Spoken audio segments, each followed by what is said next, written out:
কিতাবুন আনজালনাহু ইলাইকা লিতুখরিজান নাসা মিনাজ যুলুমাতি ইলান নূর। ওগো নবী, আপনার উপর একটা কিতাব নাযিল করে দিলাম, কিতাবের নাম কোরআনে হাকিম। এই কিতাব পড়বে যারা, মানবে যারা, দুনিয়ার জমিনে সুন্দর মানুষ হয়ে যাবে তারা। তাহলে আসল মানুষ কোরআন পড়ার আগে হয় না পরে হয়? বুঝেন নাই? হ্যাঁ, কোরআন পড়ার পরে হয়। আগে যে মানুষটা হয় এটা সুরাতান মানুষ বলেন। কি মানুষ? শুধু মানুষের চেহারা হলে কিন্তু বুদ্ধিজীবী হওয়া যায় না। যে আমরা মানুষ, আমরা অনেক বেশি খাইতে পারি, এজন্য আমাদের শ্রেষ্ঠত্ব, আমরা আশরাফুল মাখলুকাত। এ বাবা, ভালো করে বুঝে নেন, খাবারের দিক থেকে যদি শ্রেষ্ঠত্ব নির্বাচন করা হতো, যারা বেশি খাইতে পারে তারা আশরাফুল মাখলুকাত হবে। হাতি আমার আপনার চাইতে কম খায় না বেশি খায়? বেশি খায়। তাহলে হাতি তো আশরাফুল মাখলুকাত হয়ে যাওয়ার কথা।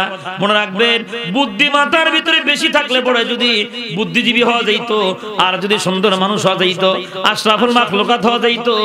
বা ওই পাখি কোন কলেজে পড়ে এত সুন্দর বাসা বানাইলো? বুদ্ধি আমার আপনার চাইতে কম না বেশি? বাউর মাথায় আমার আপনার চাইতে বুদ্ধি অনেক বেশি। তাহলে বোঝা যায় বুদ্ধির কারণে মানুষ আশরাফুল মাখলুকাত হয় নাই, খাবারের কারণে মানুষ আশরাফুল মাখলুকাত হয় নাই।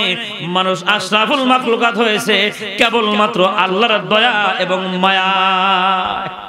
কি দিয়ে হয়েছে বলেন? দয়া এবং মায়া দিয়া। কারণ পৃথিবীর জমিনে যত মাখলুক আছে বাজান, খুব দিলের কানে কথাগুলা বসে নেন। জমিন বানাইলেন মালিকে আল্লাহ রাব্বুল আলামিন, জমিন বানাইলেন ওই আল্লাহ, আসমান বানাইলেন ওই আল্লাহ, চন্দ্র এবং সূর্য বানাইলেন, বৃক্ষ তরুলতা বানাইলেন। তবে মজার ব্যাপার হলো, আল্লাহ রাব্বুল আলামিন আসমান বানায়া একবারও বলে নাই আসমানটা আমার, জমিন বানায়া বলে নাই জমিন আমার, চন্দ্র সূর্য বানায়া মালিক বলে না চন্দ্র সূর্য আমার। কিন্তু বাজান, আমাকে আপনাকে আল্লাহ বানায়া আল্লাহ মায়া করে ডাক দিয়ে কয়, বান্দা হলো আমার। বান্দা কার? এজন্য বাজান, মানুষ দুই রকমের, একটা হলো চেহারা সুরতের মানুষ, আর একটা হলো গুণগত মানুষ। আল্লাহ রাব্বুল আলামিন ওই গুণগত মানুষের কথা বলেন, আর রহমান, দয়াল আল্লাহ, আল্লামাল কোরআন, কোরআন শিখাইছেন, খলাকাল ইনসান, কোরআন শিখায়া চেহারা সুরত মানুষটাকে আল্লাহ গুণগত মানুষ বানায়া দিয়েছেন। কোরআন শেখার আগেও থাকে মানুষ, পরেও হয় মানুষ। সূরা যে ঘটনাকে কেন্দ্র করে নাজিল হয় তাকে শানে নজুল বলা হয়। কোরআনে হাকিমের অনেক আয়াত, অনেক প্রশ্নের জবাব, অনেক ঘটনা, যেমনি প্রশ্ন করছে আল্লাহ তাআলা জবাব নাজিল করছেন। শুধুমাত্র এই ব্যতিক্রম একটা সূরা, সূরাতুর রহমান, একটা প্রশ্নের জবাবে আল্লাহ তাআলা গোটা সূরা নাজিল করে দিয়েছেন। সুবহানাল্লাহ। শুধু কি তাই? এমন কোন সূরা কোরআনে হাকিমের ভিতরে নাই একই আয়াত বারবার একই আয়াত আছে। সূরাতুর রহমানের ভিতরে একটা আয়াত 36 বার আসছে, ফাবি আইয়ি আলাই রাব্বিকুমা তুকাযিবান। এই আয়াতে কারিমা 36 বার আসছে। আর আল্লাহ নবী সরওয়ার দা আলম নবী সূরা রহমান মানুষের মাঝে তেলাওয়াত করার আগে লাইলাতুল জিনে জিনদের মাঝে তেলাওয়াত করছিলেন। সুবহানাল্লাহ বলেন। জিনেরাও কোরআন তেলাওয়াত শুনতো। লাইলাতুল জিনে আল্লাহ নবী সূরা রহমান যখন তেলাওয়াত করেন, যখনই এটা তেলাওয়াত করেন, ফাবি আইয়ি আলাই রাব্বিকুমা তুকাযিবান, এর অর্থ হলো, হে জিন জাতি ও মানব জাতি, তোমরা তোমার রবের কোন কোন নিয়ামতকে অস্বীকার করবা। এই আয়াতের অর্থ 36 বার। কতবার? 36 বার। লাইলাতুল জিনে আল্লাহ নবী যখন এই আয়াতটা বারবার তেলাওয়াত করেন, ওই জিনেরা আল্লাহ নবীকে শোনায় দেয় আর বলে, রব্বানা লা নুকাযযিবু বিশাইইন মিন নিআমিকা ফালাকাল হামদ। আল্লাহ নবী, বিশ্ব নবী সরওয়ারে দা আলম নবী লাইলাতুল জিনে যখন সূরা রহমান তেলাওয়াত করেন, যতবার ফাবি আইয়ি আলাই রাব্বিকুমা তুকাযিবান আয়াতে কারিমার তেলাওয়াত আল্লাহ নবী করেন, জিনেরা বলে, রব্বানা, ওগো আমাদের রব, লা নুকাযযিবু বিশাইইন মিন নিআমিকা, আমরা জিনেরা তোমার কোন নিয়ামতকে অস্বীকার করি না, ফালাকাল হামদ, সমস্ত প্রশংসা কেবল তুমি আল্লাহ। এটা বলল জিনেরা। কিন্তু দুঃখজনক, আল্লাহর হাবিব সাল্লাল্লাহু আলাইহি নবী মানুষের মাঝে যখন তেলাওয়াত করা শুরু করে দিলেন, মানুষের ভিতরে যাদের ঈমান ছিল দুর্বল ঈমান, এরা কাফেরদের সাথে আতাত করে, বিশেষ করে আরব থেকে আসা 6 জন কাফের যারা আল্লাহর নবীকে দেখার জন্য এসেছিলেন, ওরা বলে, মুহাম্মদ কি তেলাওয়াত করে, ওই ব্যাপারে আমরা পরামর্শ করে নেই। যেই মাত্র আল্লাহর হাবিব সূরা রহমান তেলাওয়াত করেন, ওরা সুবর্ণ সুযোগ পায়া দুর্বল ইমানদার মুসলমান যারা ওদেরকে বলে তোমাদের নবী একই মুখে দুই রকম কথা বলে। নাউজুবিল্লাহ বলেন। সূরাতুর রহমান নাজিল হওয়ার আগে মুসলমানদের নবী বলে উবুদুল্লাহ, আল্লাহর ইবাদত করো, আল্লাহর গোলামি করো, আল্লাহর ইবাদত করো। আর এখন দেখো মুসলমানদের নবী কয় উবুদুর রহমান, রহমানের ইবাদত করো। এ মুসলমানেরা, তোমরা যেমনে আল্লাহর পরিচয় নিয়েছো, মুহাম্মদের কাছে গিয়া রহমানের পরিচয় নিয়ে আসো। যাদের ঈমান বড় দুর্বল ঈমান, কাফেরদের কথা অনুযায়ী আল্লাহর হাবিব সাল্লাল্লাহু আলাইহি নবীর সামনে দাঁড়ায় গেলেন। আল্লাহ নবীর সামনে দাঁড়ায় কয় ও রহমতের দু আলম, আমরা আপনার কাছে জানতে চাই মানির রহমান, রহমানটা আবার কে? আল্লাহ রাব্বুল আলামিন জিবরাইলকে ডাক দিয়ে বলে তাকায় দেখ, এ জিবরাইল, আমার পয়গম্বরের কাছে রহমানের পরিচয় জানতে চায়। আমার পয়গম্বর রহমানের পরিচয় জানে না, তাড়াতাড়ি যা আমার বন্ধুর চোখের পানি জমিয়ে পড়ার আগে আমার পয়গম্বরের উপরে সূরা রহমান নাজিল করে দাও। একটা মাত্র প্রশ্ন, মানির রহমান, রহমান কে? এই এক প্রশ্নের জবাবে আল্লাহ রাব্বুল আমিন গোটায় সূরা রহমান নাজিল করে দিয়ে বলেন আর রহমান আল্লামাল কোরআন খলাকাল ইনসান। রহমান কে শোনো, আর রহমান, রহমান তিনি, আল্লামাল কোরআন, কোরআন শিখাইছেন যিনি, খলাকাল ইনসান, কোরআন শিখায়া মানুষ বানাইছেন তিনি। সুবহানাল্লাহ। বাজান খুব দিলের কানে কথাগুলো বুঝে নেই। আমরা দুনিয়ার দিকে লক্ষ্য করলে দেখতে পাই একটা মানুষ মায়ের পেট থেকে জন্ম নেয়, জন্ম নেওয়ার পরে কেউ বা কলেজে, কেউ বা ভার্সিটি, কেউ বা মাদ্রাসায়, বিভিন্ন জায়গায় লেখাপড়া করার পরে চূড়ান্ত সার্টিফিকেট নিয়ে যখন বাড়ি আসে, ওই সমাজের মানুষেরা বলে অমুকের একটা ছেলে লেখাপড়া কইরা মানুষের মতো মানুষ হইছে, বলে কিনা? আগে মায়ের পেট থেকে মানুষ হয়ে জন্ম নেয়, লেখাপড়া করে সার্টিফিকেট নেয়, এরপরে বলে মানুষ হইছেন। কিন্তু কোরআন উল্টাটা বলেন, কোরআন বলেন আর রহমান, দয়াল আল্লাহ, আল্লামাল কোরআন, আগে কোরআন শিখাইছেন, খলাকাল ইনসান, এরপরে মানুষ বানাইছেন। এখান থেকে বোঝা যায় বাজান, দুনিয়ার জাগতিক যত বড় শিক্ষা বলেন, ওই শিক্ষা মানুষের আদর্শ শিক্ষা হইতে পারে না। দুনিয়ার জমিনের সর্বোত্তম দামি শিক্ষা হলো কোরআনে হাকিমের শিক্ষা। খুব ভালো করে বোঝেন বাজান, দুনিয়ার জমিনে কোরআনুল কারীম ছাড়া যত বিদ্যা আপনি শিখবেন, ওটা একজন মানুষের লেখা, ওটা মানুষের হায়াতের সাথে সম্পর্ক, হায়াত শেষ, ওই বিদ্যার পাওয়ার বোঝেন নাই মনে হয়। আরো ভালো করে বুঝে নেন, ডক্টরের ডিগ্রি পাস করার পরে বাংলাদেশের সব লেখাপড়া শেষ, বিদেশ থেকেও ছেলে লেখাপড়া করে সার্টিফিকেট নিয়ে আসলো 5 থেকে 10টা, এতগুলা সার্টিফিকেট আনার পরে রোড অ্যাক্সিডেন্ট করে বেটা মরে গেল, তখন কি ওই সার্টিফিকেটের আর দাম আছে? তখন ছোট ভাই যদি কয় বাবা জায়গা জমি গাড়ি বাড়ি সব কিছু বিক্রি করে আমার ভাইকে লেখাপড়া করাইছেন, দেশের বাহির থেকে সার্টিফিকেট নিয়ে আসছে, বড় ভাইয়ের সার্টিফিকেট নিয়ে ছোট ভাই যদি লাইনে দাঁড়ায় কয় আমার চাকরি দেন, মাথা লড়ান কেন? জবান দিয়ে কন দিবে কেন? এটা দুনিয়ার জাগতিক বিদ্যা বাবা, এটার পাওয়ার বডির সাথে হায়াত শেষ, পাওয়ার কয় না, হায়াত শেষ, পাওয়ার শেষ। এজন্য বাজান দুনিয়ার জমিনে জাগতিক বিদ্যা দিয়ে কারো জানাজা নামাজ হয় না। আমার এই বক্তব্যের পরে জেনারেল শিক্ষিত যারা আছেন তারা যদি একটু রাগ হন, বাজান রাগ করে লাভ নাই। ওরকম দুই একটা ভার্সিটির বারান্দা আমরাও বাড়াইছি বাবা। তবে ভার্সিটি পড়ার পরে যে যোগ্যতাটা মাথার ভিতরে আল্লাহ তাআলা দান করেছেন, বুঝেছি বাবা ওই ভার্সিটি পড়া বুদ্ধিজীবী হওয়া যায়, কিন্তু দুনিয়ার ভিতরে আদর্শ মানুষ হওয়া যায় না। আদর্শ মানুষ হইতে হলে কোরআনুল কারীমের জ্ঞান থাকতে হবে বাজান, বড় আলেম হইতে হবে। এটা আপনাকে বলি নাই, আপনাকে বলছি কোরআনের জ্ঞান সিনার ভিতরে যদি না থাকে ওই বিদ্যা পয়রা কোনো লাভ। ভালো করে বোঝেন, কত অসহায় যেই বাবা টাকা পয়সা সব কিছু দিয়া এই সন্তানটা জাগতিক বিদ্যা পড়ায়া মানুষের মতো মানুষ বানাইছে। কয় ছেলে আমার একটা মানুষের মতো মানুষ হইছে। কয় কেমন মানুষ হইছে? কয় ভালো মন্দ সব কিছু বুঝা ফেলাইছে। কয় কেমন ভালো মন্দ বুঝা ফেলাইছে? কয় আমার ছেলে এত জ্ঞানী, বিড়ি মাছ রাইখা আমি খেতে গেছি, কিছুক্ষণ পরে আমার বলা বিড়ি মাছ দোকান থেকে নিয়ে আমার জমিনে দিয়েছে। কত বড় শিক্ষিত দিয়েছে, চিন্তা করছেন? বাপের কি দিয়েছে? বিড়ি মাছ দিয়েছে। বাপের খুব শিক্ষিত মনে করছেন, কিন্তু এই বাবা বড় অসহায়। বাবা মারা যাওয়ার পরে জাগতিক বিদ্যা দিয়ে আজও পর্যন্ত কারো জানাজা হয় নাই। যদি আমার এই বক্তব্যের পরে কারো মনের ভিতরে কষ্ট লাগে, আপনি আগামী কাল থেকে জাগতিক বিদ্যা দিয়ে জানাজা পড়েন, একটা লোক পড়তো না। ভালো করে বোঝেন বাজান, দুনিয়ার জাগতিক বিদ্যাওয়ালা বাবার লাশটা সামনে নিয়ে যদি বলে আমার আব্বা আমারে কোটি কোটি টাকা খরচ করে ডাক্তার বানাইছে, আমি ডাক্তারের বিদ্যা দিয়া, ইংরেজি দিয়া, অঙ্ক দিয়া বাবার জানাজা পড়াবো, পড়বো নাকি ওর বিষয়ে?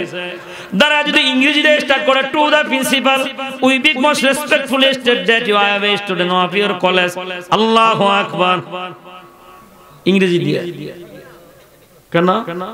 এটা জাগতিক বিদ্যা, এটাতে বুদ্ধিজীবী হওয়া যায়, বাগার জানাজা চলে না।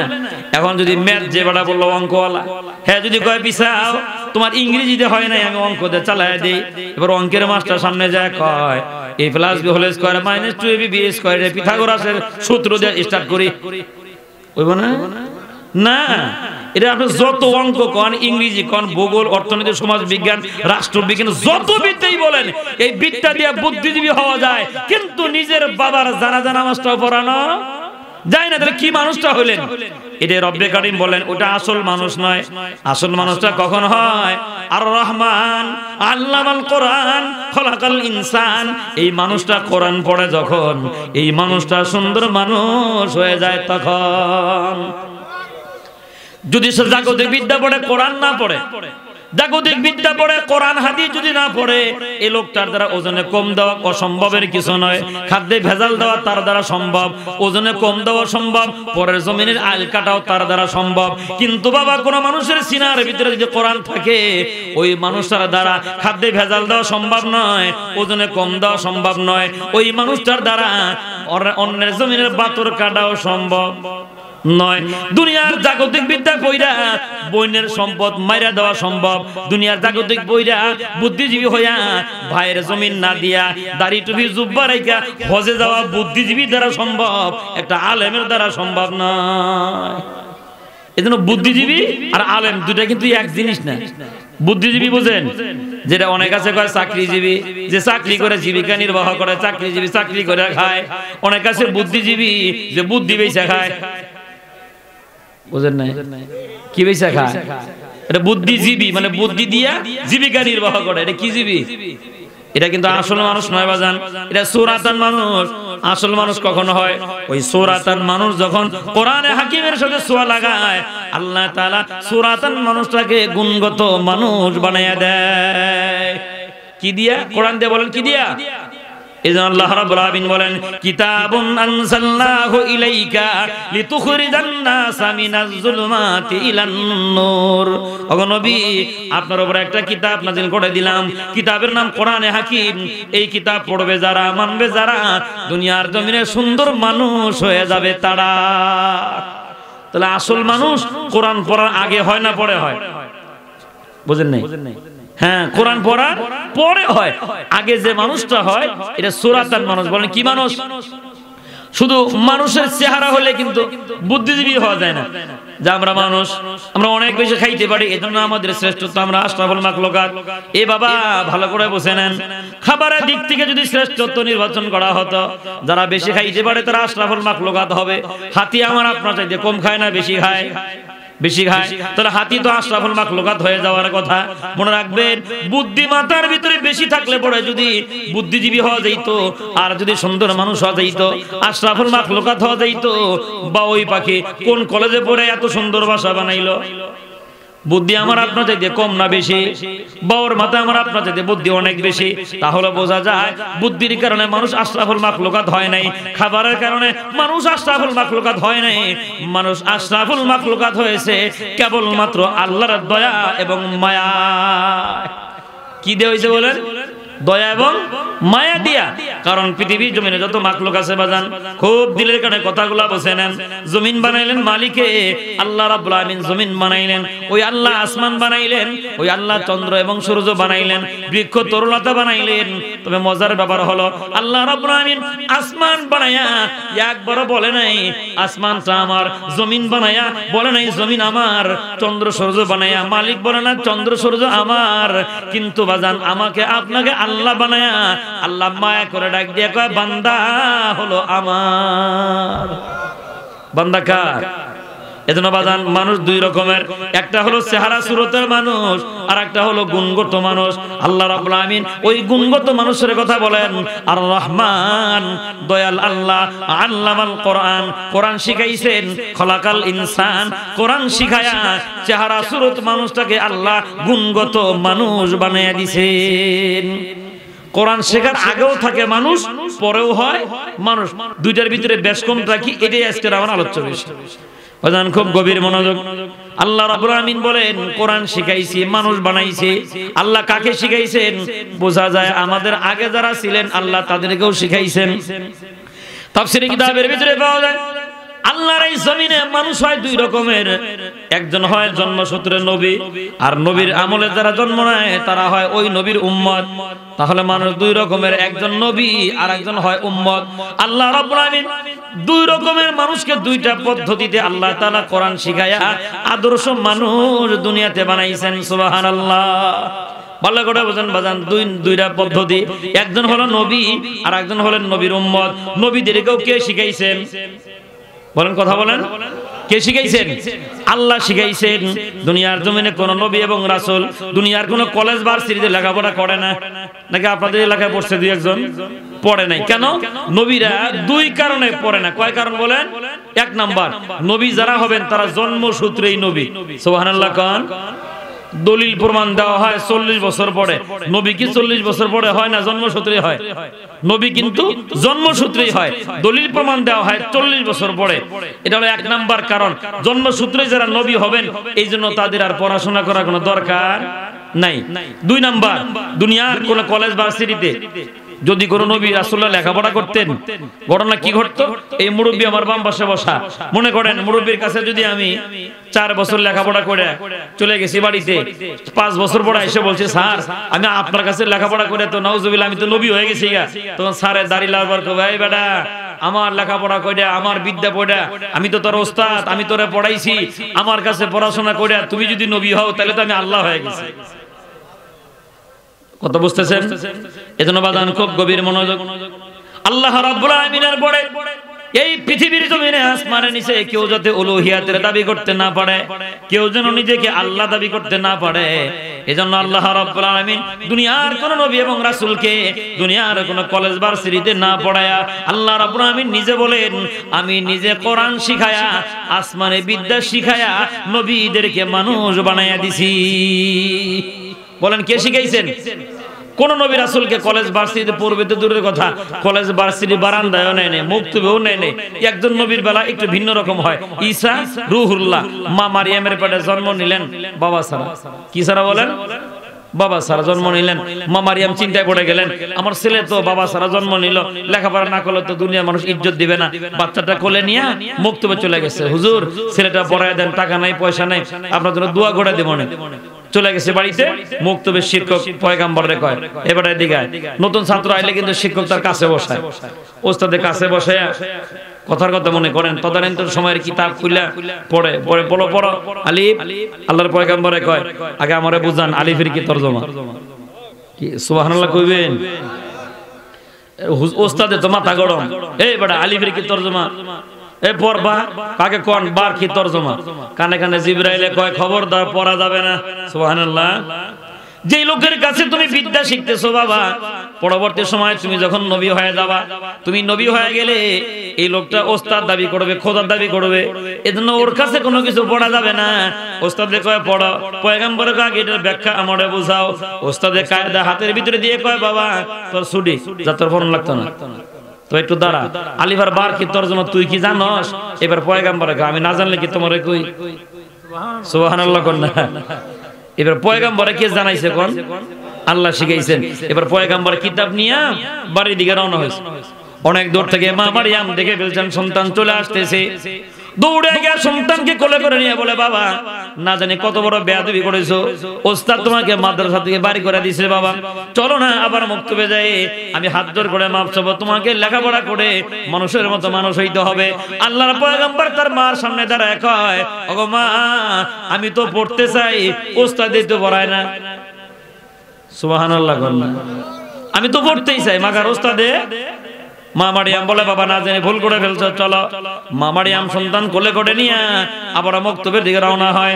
অনেক দূর থেকে যখন আল্লাহর পয়গম্বরকে দেখা যায়, এবার মক্তবের ওস্তাদে চেয়ার ছাইরা মাটির ভিতরে বসে গেছে। মা মারিয়াম সন্তান কোলে করে নিয়ে কাছে গেলেন, হুজুর বেয়াদবি হয়ে গেছে, মাফ করে দেন, মাসুম বাচ্চা বসে নাই। মুক্তবের উস্তাদ ডাক দিয়ে কয়, মারিয়াম তুমি জানো না তোমার এই সন্তান ব্যতিক্রম ভাবে জন্মগ্রহণ করেছে, তোমার সন্তানের ভিতরে এত মেধা এত জ্ঞান আল্লাহ তাআলা দান করেছেন, তোমার উস্তাদকে আমি পড়াইতে পারবো না, তোমার সন্তানকে পড়াইতে পারবো না, বরঞ্চ তোমার সন্তান আমাকেই পড়ানোর যোগ্যতা রাখে। মা মারিয়াম কয়, হুজুর আমি বুঝি নাই। কয়, দাঁড়াও তোমাকে শেখাচ্ছি। আল্লাহর পয়গম্বরকে কোলের ভিতরে নিয়ে ওস্তাদে নিয়ে ওস্তাদের চেয়ারে বসায় কয়, এ বাবা ঈসা তুমি আমার ওস্তাদ, আমি তোমার ছাত্র, তুমি আমারে পড়াও। তাফসীরে কিতাবের ভিতরে পাওয়া যায় আল্লাহর পয়গম্বর এক একটা করে অক্ষর পড়ে ব্যাখ্যা করে গোটা জাতিকে শিখাইয়া দিলেন। এবার বুঝে থাকলে বলেন পয়গম্বরকে কে শিখাইছেন? এই কথাটাই আল্লাহ বলেন আর রহমান, দয়াল আল্লাহ আল্লামাল কোরআন, কোরআন শিখাইছেন। কাকে শিখাইছেন? জমিনের ভিতরে যারা নবী হবেন এদেরকে আল্লাহ তাআলা নিজে ওস্তাদ হইয়া কোরআন শিখায়া আসমানের বিদ্যা শিখায়া আদর্শ মানুষ বানায়া দিছেন। এক নাম্বার। দুই নাম্বার কারণ কি? মায়ের পেট থেকে জন্ম নিয়েই তারা নবী, এই জন্য পড়াশোনা করা দরকার নাই। মায়ের পেট থেকে জন্ম নিয়েই যে নবী, বুঝবেন কেমনে? এই যে মা মারিয়ামের পেটে যখন সন্তান, মা মারিয়াম বড় লজ্জায় পড়ে গেলেন, আমার তো স্বামী নাই, সন্তান যদি বাড়িতে প্রসব হয় মানুষে দেখে আমাকে ঠাট্টা বিদ্রুপ করবে। মা মারিয়াম দৌড়ে চলে গেলেন পাহাড়ের পাদদেশে, জঙ্গল লাকড়ি এক জায়গায় জমা করে আর বলে, আয় আল্লাহ সন্তান হওয়ার আগে আমার মরণ হইল না কেন? কথা বলতে না বলতে সন্তান জমিনের ভিতরে চলে আসছে। মা মারিয়াম সন্তান কোলের ভিতরে নিয়ে একবার সন্তানের দিকে তাকায় আর একবার আকাশের দিকে তাকায়, বুঝাইতেছেন গো মালিক, বাবা সারা সন্তান আমার গর্বে, পৃথিবীর মানুষরা কি এটা মেনে নেবে? আল্লাহ রাব্বুল আলামিন ডাক দেয়া বলেন, এ মারিয়াম সন্তান দিলাম আমি আল্লাহ, হেফাজত করব আমি আল্লাহ, টেনশন করা লাগবে না। সন্তান কোলে করে নিয়ে গ্রামের বাড়িতে যাও, পৃথিবীর কোন মানুষ যদি জিজ্ঞাসা করে কথা বলবা না, এই বাচ্চার দিকে ইশারা করবা, যা বলার আমার বান্দায় কইব। দিল থেকে কইছেন? মা মারিয়াম সন্তান কোলে নিয়ে গ্রামের বাড়ি দিকে যায়। এবার মানুষের রাস্তা বন্ধ করে দিয়ে কয়, ইয়া উখতা হারুন মা কানা আবুকি ইমরাআ সাউইন ওয়া মা কানাত উম্মুকি বাগিয়া। এ মারিয়াম, ও ইমরানের বোন দাঁড়াও, তোমার তো বিয়ে হয় নাই, তোমার তো স্বামী নাই, বাচ্চা কোন জায়গা থেকে পাইলা? তোমার বাপ ভালো, তোমার ভাইয়েরা বড় ভালো ছিল, তোমার মা বড় ভালো ছিল, জিনার সন্তান নিয়ে কেন তুমি বাড়িতে আসো? পয়গম্বরের মা কোনো কথা বলে না। ফাশারাত ইলাই, ওই বাচ্চার দিকে ইশারা করে। এবার মানুষরা জামার হাতা গোছায় আর মজা করার বলে, কাইফা নুকাল্লিমু মান কানা ফিল মাহদি সাবিয়া। ও মারিয়াম, যেই ছেলে তোমার কোলের ভিতরে, ওই সন্তান আমাদের সাথে কেমনে কথা বলবে? আল্লাহর পয়গম্বর তখন মায়ের বাম স্তনের দুধ পান করতেছিলেন।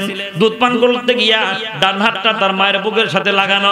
যেই মাত্র আল্লাহর পয়গম্বরের মাকে জিনাকারিনী বলা হয়, আল্লাহর পয়গম্বর দুধ খাওয়া বন্ধ করে দিলেন, হাতের চারটা আঙ্গুল এমনি জমা করলেন, শাহাদাত আঙ্গুলটা আকাশের দিকে উঠায়া পয়গম্বর লারা দেয় আর কথা কয়। পয়গম্বর ডাক দেয়া কয়, এ পৃথিবীর মানুষেরা, আমার মাকে তোমরা জিনাকারিনী বলিও না। আমার ব্যাপারে যদি কোনো সন্দেহ হয়, আমার ব্যাপারে কোনো কিছু জিজ্ঞাসা করার যদি তোমাদের থাকে, আমাকে প্রশ্ন করো, আমি বলবো আমি কে। সব মানুষেরা চাতক পাখির মতো তাকায় আছে। বাচ্চায় কয় কি? দোলনার শিশু কথা বলে। এবার আল্লাহর পয়গম্বর বলে, ক্বালা ইন্নী আবদুল্লাহ আতানিয়াল কিতাবা ওয়া জাআলানি নাবিয়্যা। সুবহানাল্লাহ। ইন্নী আবদুল্লাহ, আল্লাহর পয়গম্বর বলে, শোনো আমি কে? আমি আল্লাহর বান্দা। আতানিয়াল কিতাব, আমাকে কিতাব দেওয়া হয়েছে। ওয়া জাআলানি নাবিয়্যা, আমাকে কিতাব দিয়ে তোমাদের জন্য নবী বানানো হইছে। কখন কয়? জন্ম নেওয়ার পরে মায়ের কোলেই কয় যে আমি কি? কয় না আমি নবী, আমাকে কিতাব দেওয়া হয়েছে।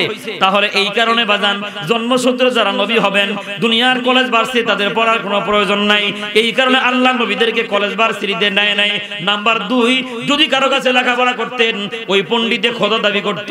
এই দুই কারণে আল্লাহ নিজে ওস্তাদ হইয়া জিবরাইলের মাধ্যমে দুনিয়ার নবীদেরকে পড়াইছেন। সুবহানাল্লাহ। এটা 1 নম্বর। কষ্ট হইতেছে কি? 2 নম্বর, দুনিয়ার জমিনে যারা উম্মত হয় ওই উম্মতকে শিখানোর জন্য আল্লাহ তাআলা দুনিয়াতে নবী পাঠায়, নবীরা শিখান, নবীর পরে বেঁচে থাকেন সাহাবা আজমাইন, এরপরে তাবে তাবিন, এরপরে পরবর্তী জেনারেশন আস্তে আস্তে বাজান। আজকেও সকালবেলা আমাদের দেশের মক্তবের ভিতরে মক্তবের শিক্ষকরা আমাদের সন্তানদেরকে আলিফ বা তা পড়াইছে, পড়ায় নাই? এটাই পদ্ধতি যে আস্তে আস্তে শিখতে শিখতে উলামা ইকরামের মাধ্যমে সাধারণ মানুষকে আল্লাহ কোরআন শিখায়া আদর্শ মানুষ বানায়। সুবহানাল্লাহ বলেন। এখন বাজান যারা দুনিয়ার জমিনে কোরআন পড়ে আল্লাহ তাদের মর্যাদা আরো বাড়ায়। এই মেয়ে খালি গুতাগুতি করতেছো, যেভাবে রাখো একভাবে রাখো, আমার বাবা মতো আমি টানতেছি, তোমার না হলেও আমার চলবো। আল্লাহ চায় না একটা গলা দিচ্ছে, আলহামদুলিল্লাহ ভাঙতো না। তুমি বারবার গুতাগুতি করো না, গুতাগুতি করলে গলা ভেঙে যাবে। এক জায়গায় রাখা দাও, আমি আমার বাবা মতো টানতেছি, আমি যতটুকু লোড নিতে পারতেছি মাইকে ওইটুকু লোড দিতেছি। আর তুমি তো চিন্তায় আছো যে ইউনিট কাটে জায়গায় কাটে গেলে আমি কিনে দেবো বেটা ধরে, চিন্তা করিস না, থাক। আলহামদুলিল্লাহ বলেন। আলহামদুলিল্লাহ। সমস্যা হইতেছে কি? আমরা আবার মাইন্ড করেন না, মানে সাউন্ড সিস্টেম খারাপ হলে আমাদের সমস্যা। আমার 1 কাটা জমিও নাই, একটা গলায় আল্লাহ দিয়েছে, বুঝতেছেন? এটা যদি পড়ে যায় সমস্যা। এই জন্য বারবার চেষ্টা করি যে সাউন্ড সিস্টেম যেন সুন্দর হয়। এই জন্য কর্তৃপক্ষ যারা আছে আপনারা মনে করবেন বক্তা যারা বয়ান করে এরা আপনাদের নারকেল গাছের মতো, যত যত্ন নেবেন তত বেশি খাইতে পারবেন। আর যদি কোন যে একদিন টাকা দেন চিল্লা গলা ব্যাংকে দেখা, তাহলে আগামীকাল আর ওয়াজ হইতো না। সম্মানিত হাজিরিন, গভীর মনোযোগ। তাহলে এতক্ষণের আলোচনা দ্বারা একটা জিনিস আমরা বুঝেছি, দুনিয়ার জমিনে সবচেয়ে সুন্দর মানুষ যারা নবী, তাদেরকেও কে শিখায়? বলেন কে শিখায়? আল্লাহ শিখায়। আর নবীর উম্মত যারা হয় উম্মতদেরকে নবীরা শিখায়, সাহাবা আজমাইন শিখায়, এরপরে আমাদের দেশের ওলামা কেননা তাদেরকে কোরআন শিখায়। আর বাস্তব কথা যেটা আপনি বিশ্বাস না করলেও চূড়ান্ত সত্য কথা, যারা কোরআন পড়ে কোরআন বোঝে এই মানুষটাই দুনিয়ার সবচেয়ে সুন্দর মানুষ। আপনি বিশ্বাস করেন বা না করেন, নবী বলেন ক্বালান নবী সাল্লাল্লাহু আলাইহি ওয়াসাল্লাম মান খারাজা ফি তালাবুল ইলমি ফাহুয়া ফি সাবিলিল্লাহ হাত্তা ইয়ারজিআ। আল্লাহ নবী বলেন যে বান্দা কোরআন শিখার জন্য ঘর থেকে বের হয়ে যায়, আল্লাহ রাস্তার প্রতীক হয়ে যায়, সাপে কাটলো বান্দা শহীদ হয়, রোড অ্যাক্সিডেন্ট পড়ে মরলো শহীদ হয়ে যায়, লোকটা আগুনে পড়লো শহীদ হয়ে যায়, গাছের দিকে পড়ে মরলো শহীদ হয়ে যায়। আল্লাহ নবী বলেন কোরআনুল কারীম শেখার বদৌলতে আল্লাহ তাকে শাহাদাতের মর্যাদা দিয়া জান্নাতের মালিকানা বানাইয়া দেয়। আর জাগতিক বিদ্যা পড়ে মরে গেলে ওই যে মাটি দিয়েছে তারা কোনো নামগন্ধ নেওয়ার মানুষ খুঁজে পাওয়া যায় না। কারণ কি? আল্লাহ নবী বলেন ক্বালান নবী সাল্লাল্লাহু আলাইহি ওয়াসাল্লাম কামা তাঈশুনা তামুতুন ওয়া কামা তামুতুনা তুবআসুন ওয়া কামা তুবআসুনা তুহশারুন। আল্লাহ নবী বলেন এ গোলাম, তোমার দুনিয়ার জীবন হবে যেমন, মনে রাখবা তোমার মরণ হবে তেমন, তোমার মরণ হবে যেমন তোমার কবরটা হবে তেমন, মনে রাখবা তোমার কবর হবে যেমন তোমার হাসরও হবে তেমন। কথা পরিষ্কার। আবার বলি দুনিয়ার জীবন হবে যেমন মরণটাও হবে তেমন। দুনিয়ার জীবন যদি কোরআনওয়ালা জিন্দেগি হয়, আল্লাহ নবী বলেন কোরআন কারীমকে মহব্বত করে তেলাওয়াত করে ভালোবাসে, এই বান্দা এইভাবে জীবন যাপন করার পরে আল্লাহর বান্দা দুনিয়া থেকে যখন বিদায় নেয়, এই বান্দাকে যখন কবরে শোয়ানো হয়, যা আল কোরআনু ইনদা রাসিহি, বান্দা কবরে যাওয়ার আগে কোরআন তার মাথার কাছে হাজির হয়ে যায়। এজন্য কবরে গিয়ে শান্তি পাইতে হলো কোরআন পড়তে হয়। বলেন কি পড়তে হয়? কোরআন পড়তে হয়।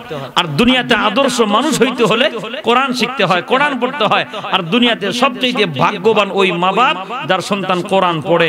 কি মজার কথা দেখেন, এখনো কোরআন পড়ে নাই, ছেলেটা কেবল ঘর থেকে বের হইল, নবী সুসংবাদ দিলেন মক্তবে যাওয়ার আগে ছেলে মরলে শহীদ। সুবহানাল্লাহ কন্যা।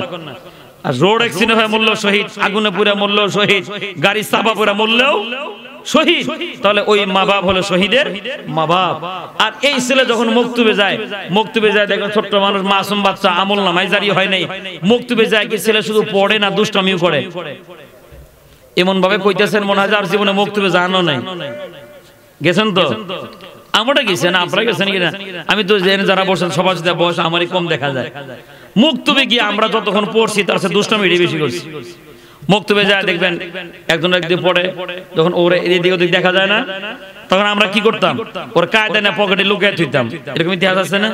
ওর অনেক সময় দেখতাম যে মক্তবে গিয়ে যখন শালিক যখন মসজিদে ঢুকে পড়ছে, পড়া কিসের পড়া, হুজুর কয়জনে পড়ায় পড়া, আগে শালিক দৌড়ে আসে। মুরগির বাচ্চা ঢুকলে তো মাশাআল্লাহ মসজিদে দৌড়ে, ওরা না ধরা পর্যন্ত পড়া বন্ধ। এমন ইতিহাস তো আমাদের সময় ছিল। আপনাদের সময় কি ছিল এরকম? তাহলে ভালো করে বুঝবেন। এই ছেলে মক্তবে গিয়ে দুষ্টামি শুরু করে দিছে। একবার শালিক দৌড়ায়, ওস্তাদে দেখলে তো দুষ্টামি করে, এদিকে কি হয়েছে স্যার শালিক দৌড়াবে গেছে, এই যে বাদ দে, দিকে পড় আলিফ বা তা সা তিনটা মুখস্থ কর। আচ্ছা বলেন তো আলিফ বা তা সা পড়তে গিয়ে কিতাব দিকে পড়ন লাগে? এ তো মুখস্থই চলে, আলিফ বা তা সা আলিফ বা তা সা জম্মের মতো মুখস্থ করতেছে, আলিফ বা তা সা আলিফ বা তা সা, মুসে শালিক ঢুকে পড়ছে। আর কি ওস্তাদের কথা মনে আছে, কায়দা থুইয়া এটা গেছে শালিক দৌড়াইবা, পাশে যে আরো দুষ্ট ওর কায়দা না পকেটে দিছে, ওটা কিন্তু দৌড়ে আলিফ বা তা সা আমার কায়দা কু, আলিফ বা তা সা কায়দা পাই না, আলিফ বা তা সা হুজুর বিচার আগে কায়দা বার করে দেন, আলিফ বা তা সা কায়দা না পেলে আব্বারে কয়ে দিমু, ও যত কিছু কোক মাগার আলিফ বা তা সা কয় না বাদ দেয় না, ছাড়তেছে না, সব যাই কিছু পড়ুক কিন্তু আলিফ বা তা সা ইচ্ছে মতো পড়তেছে।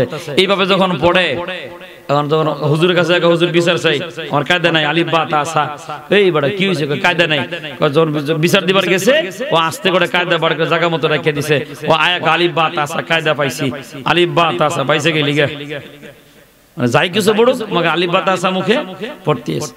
হাদিস শরীফের ভিতরে পাওয়া যায় আল্লাহর বান্দা মাসুম বান্দা যারা আলিফ বা তা সা পড়ে, রহমতের ফেরেশতারা মালিককে ডাক দেয়া বলেন, ওগো মালিক এই যে মাসুম বাচ্চা আমলনামা জারি হয় নাই, ওরা আমলনামায় গুনাহ নাই সওয়াব নাই, ওগো মালিক তোমার এই বান্দা তো তোমার কোরআনুল কারীমের আলিফ বা তা সা পড়ে ফলাইছে, অনেকগুলা সওয়াবের মালিক হয়ে গেছেন।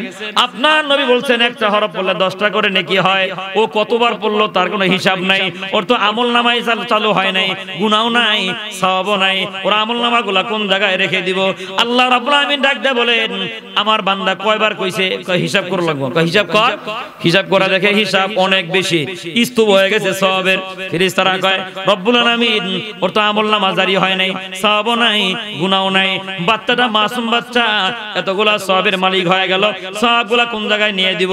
আল্লাহ রাব্বুল আলামিন ডাক দেয়া বলেন, শোনা এটা ভাগ্যবান মানুষের সন্তান, ভাগ্যবান মা বাবার সন্তান, সওয়াবগুলা নষ্ট কইরো না, মাসুম বাচ্চার সওয়াবগুলা সমান সমান বন্টন করো, অর্ধেক সওয়াব তার বাবার আমলনামায় দিয়ে দাও, বাকি অর্ধেক সওয়াব তার মায়ের আমলনামায় দিয়ে দাও। এবারে বুঝে থাকলে কোন সকালবেলা ছেলেকে মক্তবে পাঠায়া মা বাপ ঠকলো না জিতলো? কয় না হ্যাঁ, এমন জায়গায় জিতলো সে ওই জায়গায় যদি কেউ হারিয়ে যায় জামিনের কোনো ব্যবস্থা নাই। ও ভালো করে বোঝেন, এবার হাদিসের সাথে মিলান। ক্বালান নবী সাল্লাল্লাহু আলাইহি ওয়াসাল্লাম, ইন্নাল্লাহা ইউবাসুন নাসা ইয়াউমাল কিয়ামা সুম্মা ইউমাইয়িজুল উলামা ফায়াকুলু ইয়া মাশারাল উলামা ইন্নী লামা'দা ইলমি আলা কলবিকা ইউআযিবাকুম। আল্লাহ রাব্বুল আলামিনের হাবিব বলেন, কিয়ামতের ময়দান যখন কায়েম হয়ে যাবে, লক্ষ কোটি কোটি মানুষের ভিতরে হাজার মানুষগুলো যখন দাঁড়ায় যাবে, আলেমদেরকে আল্লাহ দাঁড় করায় দেয়া বলবেন, ইন্নী লামা'দা ইলমি আলা কলবিকা লিউআযিবাকুম, তোমাদের অন্তরের ভিতরে আমি আল্লাহ তাআলা ইলম রেখেছিলাম, ইলমের কারণে আযাব দিয়ে ইলমকে নষ্ট করতে চাই না। ইযহাবু কদ গফারতু লাকুম, চলে যাও, ইলমের কারণে আমি আল্লাহ তোমাদের মাফ করে দিছি। কিসের কারণে? কয় না আর অনেকে কইবেন যে হুজুর কইলেন তো নিজেদেরটা ইলমের কারণে আল্লাহ মাফ করে দিছে, হুজুরও তো আকাম করে। আরে বাবা করতেই পারে, মানুষ তো গুনাহ করতেই পারে, কিন্তু হুজুরা কার দলের লোক? কয় না আল্লাহর দলের লোক। আর আমরা তো এটা যাদের কমন সেন্স আছে আমরা তো এটা জানি, দল ক্ষমতায় থাকলে হাজারটা অপরাধ করলেও তার শাস্তি হয় না। যা আপনারা বুঝবেন কেন না, আমি ভালো বুঝি। বিগত 25 বছর যাবত আমাদের ফ্যামিলিতে এমপি মন্ত্রী, ভালো করে বুঝছেন। আমার হুজুর কি মিথ্যা কথা কন, যে ওয়াজ রেকর্ড হচ্ছে ইউটিউবে চলে যাবে। আমার গ্রামের মানুষ শুনলে হুজুর ওয়াজের নামে মিথ্যা কথা বলে। সর্বপ্রথম ছিল গোলাম হোসেন, আমার আব্বার আপন খালাতো ভাই, 5 বছর এমপি ছিল জাতীয় পার্টির। এর পরবর্তীতে আসছে রুহুল আমিন, কুড়িগ্রাম 4 আসনের এমপি, এটা আমার আব্বার আপন খালাতো ভাই, এটা ছিল সাইকেল মার্কা। এর পরবর্তীতে এটা আসছে জাকির হোসেন, সাবেক গৌর শিক্ষা প্রতিমন্ত্রী, এটা আমার আব্বার ক্লাস ফ্রেন্ড এবং বন্ধু মানুষ, একদম আমাদের ফ্যামিলির মতো। খুব ভালো করে বুঝছেন। এই যে 16 বছর যে ক্ষমতা ছিল, একটা মামলাও চাচার নামে হয় নাই। ওহন 2 মাস ধরে চাচাও জেলখানায়, গত 3 দিন আগে চাচার একটা মাত্র পোলা, হিডাও জেলখানায়। অন বুঝতেছেন? ওহন কি করার, আমাদের তো আর কিছু করার নাই। চাচা তো বিগত সনে তার ক্ষমতা ছিল, একটা মামলাও হয় নাই। রাতে 3টার পরে বিডিআর দেখে আমার চাচা গাড়ি চেক করতেছে, গাড়ির ভিতরে ফেন্সিডিলের বোতল পাইছে, গান্দার বস্তা পাইছে। মানে মন্ত্রী থাকাকালীন সময় পুলিশে পাহারা দিয়ে এক থানার পুলিশ তারা দেয়, হ্যাঁ তারা দেয়, ঢাকা পর্যন্ত নেয়, কোনো ধরার লোক নাই। যখন বিডিআর যখন পাহারা দিচ্ছে আর চেক করতেছে, আমার গাড়ি বয়ান শেষ করে আমিও বাড়ির দিকে রওনা হয়েছি, বিডিআর আমারে কয় আপনার চাচা আজকে ধরা খাইছে। কারণ ধর বড় হ্যাঁ বড় মন্ত্রী, কি মন্ত্রী বুঝছেন তো, যদি ভালো করে না চেনেন, অ্যান্ড্রয়েড বড় মোবাইল যদি কারো কাছে থাকে, আপনি শুধু লেখেন বঙ্গবন্ধুর জন্য দোয়া, আমার এই চাচা দোয়া করে বেড়ারে জাহান্নামে বাড়াইছিল। রাজীবপুরে বিরাট বড় একটা সেমিনারের ভিতরে মাইক নিয়ে কাল্লা, জাতির জনক বঙ্গবন্ধুর জাহান্নামের ভালো জায়গা করে দিও, এই মালটাই আমার চাচা। মানে দল ক্ষমতায় থাকার কারণে গান্দার ব্যবসা করে খাইলো, ফেন্সিডেল ব্যবসা করে খাইলো, কোনো মামলা লাগে নাই। ওই বিডিআর আমারে কয় হুজুর টের পাইবেন ক্ষমতা গেলে বিডিআর মামলা মরে যায় না, 100 বছর পর হলো বিডিআর মামলা জিন্দা হয়। যখন ঠিকই দেখছি মামলা লাগতে লাগতে চাচার পোলার নামে 3টা লাগে গেছে। ওরা আমাদের তো আর কিছু করার নাই, দোয়া ছাড়া আপনাদের পায়ে হাত দিয়া প্রাণ খুলে আমার চাচার নামে একটু দোয়া করে দেন, আল্লাহ যেন চাচার হজম শক্তি বাড়ায় দেয়। হাসতেছে, চাইলাম দোয়া, হাসে। হ্যাঁ রে ভাই, আমরা বাপ বাড়ার নামে 4-5টা করে মামলা 16-17 বছর ধরে আমরা ভুগতেছি। তাহলে আমরা যদি 4-16 বছর ভুগি, তাহলে এক মামলা 4 বছর খাড়া লাগে, চাচার 11টা 4-11, তাহলে 44 বছর যদি চাচা যদি সকালবেলা জেলখানায় রুটি খায়, থাকবো নি জীবনে কিছু। এই জন্য দোয়া চাইছি আল্লাহ যেন হজম শক্তি একটু বাড়ায় দেয়। তাহলে কি বুঝলেন? আমার ফ্যামিলির আত্মসমালোচনা করে আপনাকে বুঝাইলাম, দল ক্ষমতায় থাকলে মামলা হয় না, আর ক্ষমতা শেষ হলে মামলা লাগার অভাব নাই। ভালো করে বুঝছেন? এজন্য ওলামা একরাম অপরাধী হবেন, হাজারটা অপরাধ করলো হাসরের ময়দানে আল্লাহ ফেরেশতাদেরকে বলবেন এটা আমার দলের লোক, মানুষের দেখলে সমস্যা, পর্দার আড়ালে নিয়ে যা, হালকার উপরে জাফসা দূরে ফিটনা দিয়ে নিয়ে আয়। সুবহানাল্লাহ কয় না?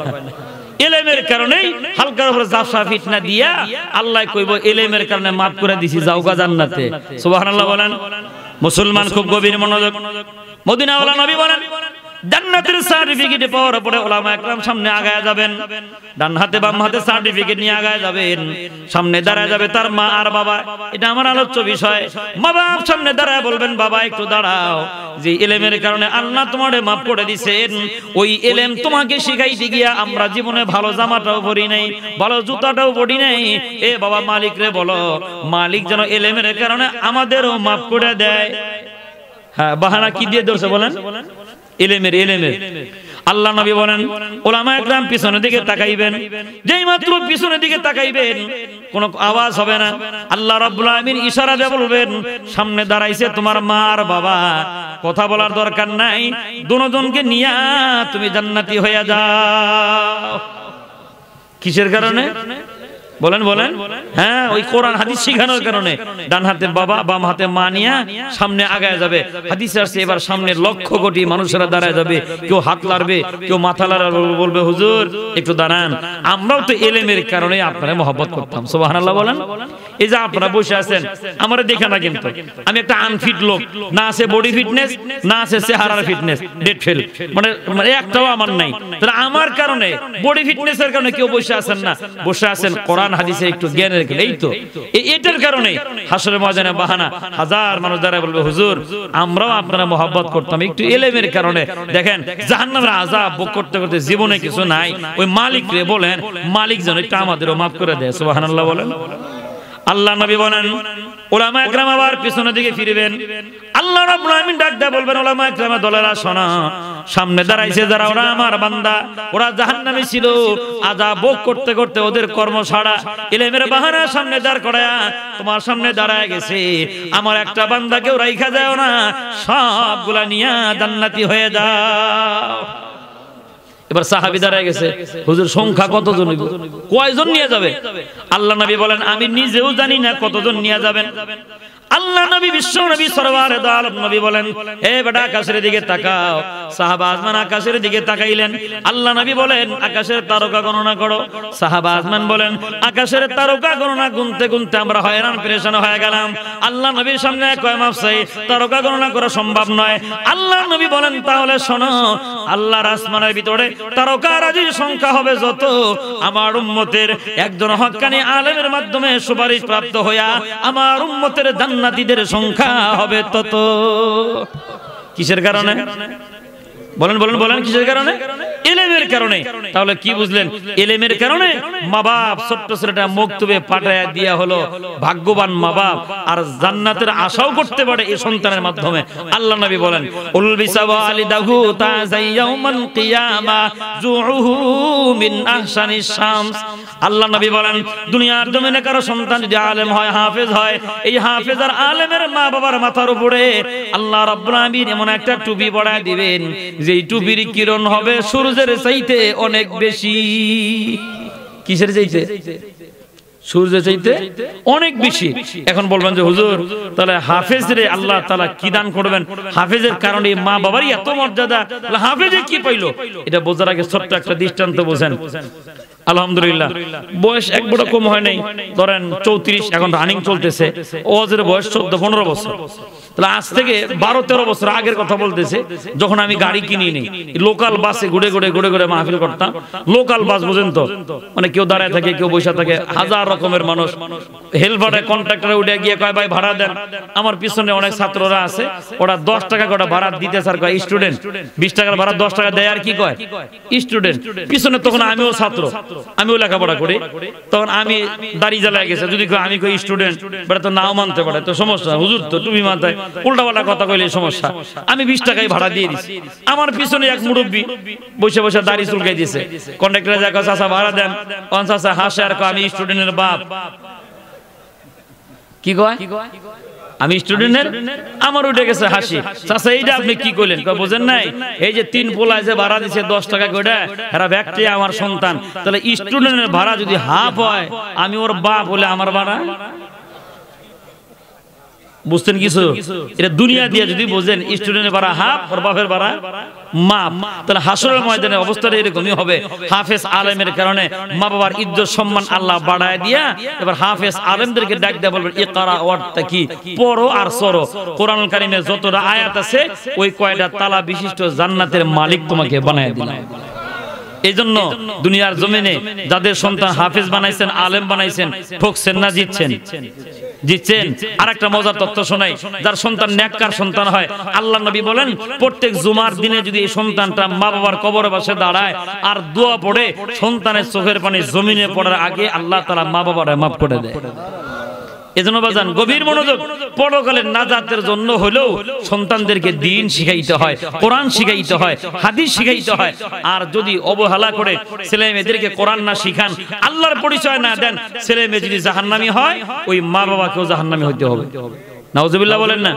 আছে কথা, আমি বললে তো হবে না। দেখেন কোরআনের আয়াত, আল্লাহ রাব্বুল আলামিন বলেন ফাকালাত দুআফাউ লিল্লাযিনা ইসতাকবারু ইন্না কুন্না লাকুম তাবআন ফাহাল আনতুম মুগনুনা আন্না মিন আযাবিল্লাহি মিন শাই। আল্লাহ রাব্বুল আলামিন বলেন কিয়ামতের ময়দান যখন কায়েম হয়ে যাবে, লক্ষ কোটিগুলো মানুষের ঘরে যখন দাঁড়ায় যাবে, সন্তানগুলো দাঁড়ায় তার মা বাপকে ডাক দেয়া বলবে ইন্না কুন্না লাকুম তাবান, আমরা তোমার অনুসারী ছিলাম, যেমনে চালাইতাম আমরা চলতাম। এই যে জাহান্নামের আযাব চলে আসছে, ফাহাল আনতুম মুগনুনা আন্না মিন আযাবিল্লাহি মিন শাই। আজকে কি আযাব একটু কমাই দিবার পড়ো? দেখেন তখন মা বাপ দাঁড়ায়া সন্তানের সামনে বলবে ক্বালু লাউ হাদানাল্লাহু লাহাদাইনাকুম সাওয়াউন আলাইনা আযাজিনা আম সাবারনা মা লানা মিন মাহিস। ওই মা বাপ তখন বলবে বেটা আমি হেদায়েত পেলে তোমারে দিতাম, আমিও পাই নাই তুমিও পাও নাই, চলো এক লগে জাহান্নামে যাই। নাউজুবিল্লাহ বলেন। তাহলে আয়াতে কি প্রমাণ করে? ছেলে মেয়ে জাহান্নামে গেলে মা বাবা কই যাইব? জাহান্নামে যাবে। এজন্য জাহান্নাম থেকে বাঁচতে হলেও সন্তানদেরকে কি শিখাইতে হয়? বলেন বলেন, ইলম শিখাইতে হয়, কোরআন হাদিসের জ্ঞান, হালাল হারামের জ্ঞান, আল্লাহর পরিচয়, কবরের পরিচয়, হাসরের পরিচয় দিতে হয়। যদি না দেন, দাড়ি টুপি জুব্বা পাগড়ি নিয়ে বাপ ধরে কোনো লাভ নাই, কই যাই তুইব?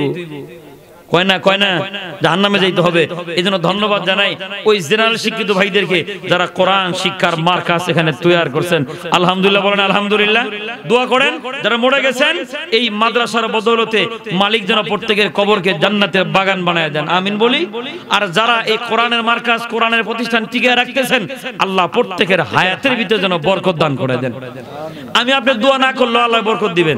থানবী রহমাতুল্লাহি আলাইহি লেখেন কোরআনুল কারীম এমন একটা কিতাব, কেউ যদি ভালোবাসে একদিন সময় দেয়, 1 ঘন্টা সময়ও দেয়, এমনটাও হতে পারে ওর একদিন একটা আমলই তার নাজাতের উসিলা হতে পারে। কয় আমল, কয় দিনে? একদিনের এক আমলই তার নাজাতের উসিলা হতে পারে। থানবী রহমাতুল্লাহি আলাইহি বলেন, আল্লাহর এক বান্দা সারাক্ষণ মদ খায়া বাজারে পড়ে থাকতো।